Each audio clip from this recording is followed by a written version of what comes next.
चौथ माता की कहानी। नमस्कार दोस्तों, आज के हमारे इस वीडियो में हम आपके लिए वैशाख मास की चौथ व्रत की कहानी लेकर आए हैं। एक समय की बात है, किसी गांव में एक बुढ़िया माई रहती थी। उसका एक बेटा भी था। वो बहुत गरीब थे। बूढ़ी माँ का बेटा जंगल से लकड़ी काट कर लाता, उसी से उनका गुजारा चलता। बुढ़िया माई बेटे से छुपकर दो लकड़ियां अलग रखती और उन्हें बेचकर उन पैसे से सामान लाती और चौथ माता का व्रत करती थी। वो हर महीने की चौथ को 5 चूरमे के लड्डू बनाती, जिसमें से एक चौथ माता का, एक गणेश जी महाराज का, एक गाय का निकाल कर दान करती। एक अपने बेटे को खिलाती और एक स्वयं खाती थी। एक दिन वैशाख महीने की चौथ पर बेटा पड़ोसन के घर गया और वहां चूरमा बना है। तब वो लड़का बोला, आज क्या त्योहार है? वो चूरमा बना है। तब पड़ोसन बोली, आज वैशाख चौथ है, इसलिए मैंने चूरमा बनाया है। तो वो बोला, मेरी माँ तो हर महीने का चौथ व्रत करती है। जब पड़ोसन बोली, तेरी माँ चौथ का व्रत थोड़े ही करती है, उसे तो घी के लड्डू खाने की आदत है। तेरी मेहनत की कमाई बर्बाद करती है, सारे लड्डू खुद खा जाती है और तुझे खाने को बस एक लड्डू देती है। लड़का उसकी बातों के बहकावे में आ गया और अपनी माँ से बोला, माँ, मैं इतनी मेहनत से लकड़ियाँ काट कर लाता हूँ और तुम घी के लड्डू खाती रहती हो और मुझे बस एक लड्डू देती हो, इसलिए अब तुम ये चौथ का व्रत करना छोड़ दो। माँ ने कहा, बेटा, मैं तो तेरे लिए ही चौथ का व्रत करती हूँ, मैं ये व्रत नहीं छोड़ सकती। इस पर बेटा बोला, ठीक है माँ, यदि तुम ये व्रत नहीं छोड़ सकती तो मैं विदेश जा रहा हूँ। माँ बोली, बेटा, यदि तुम मुझसे नाराज होकर विदेश जाना चाहते हो तो ये चौथ माता की आंखें अपने साथ ले जा।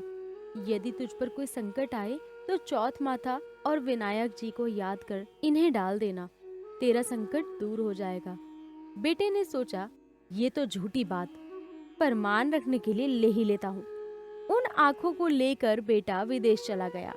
रास्ते में उसे एक खून से भरी नदी मिली, जिसे पार करना असंभव था।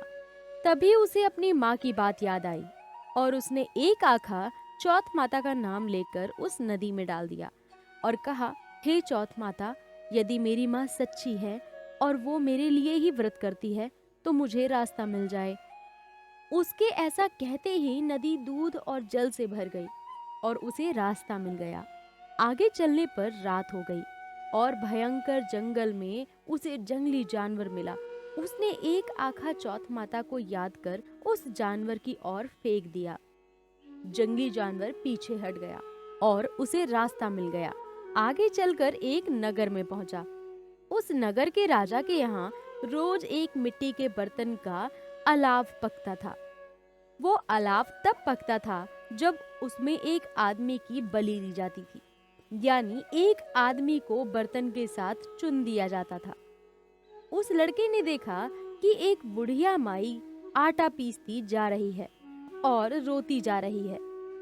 इसका कारण पूछने पर बुढ़िया माई बोली, आज मेरे इकलौते बेटे की अलाव में जाने की बारी है।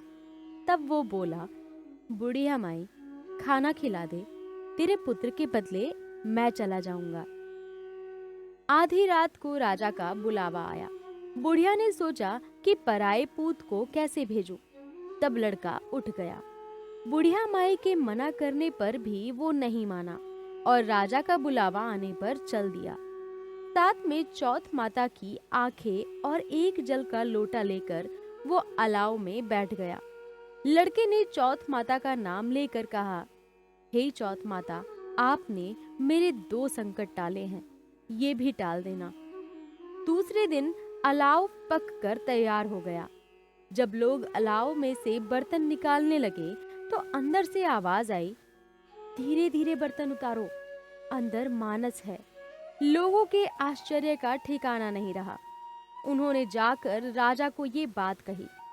तब राजा स्वयं देखने आए और आवाज सुनकर बोले, अंदर कौन है? कोई भूत या प्रेत या कोई देवता? तभी लड़का बाहर आ गया। राजा ने पूछा, तुम कौन हो और कैसे बच गए? लड़के ने कहा, ये चमत्कार मेरी चौथ माता और विनायक जी महाराज के व्रत का है, जो मेरी माँ हर महीने मेरी सलामती के लिए रखती है। उन्हीं के प्रताप से आज मेरा ये भयानक संकट दूर हुआ है।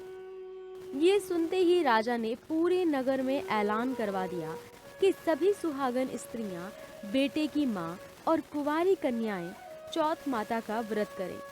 हो सके तो 12 महीने की चौथ का व्रत करें, नहीं तो 4 बड़ी चौथ का व्रत करें, और वो भी ना हो तो 2 चौथ के व्रत तो अवश्य करें।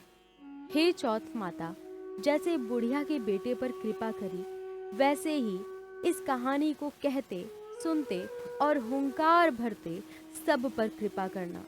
जय चौथ माता, जय विनायक जी महाराज की।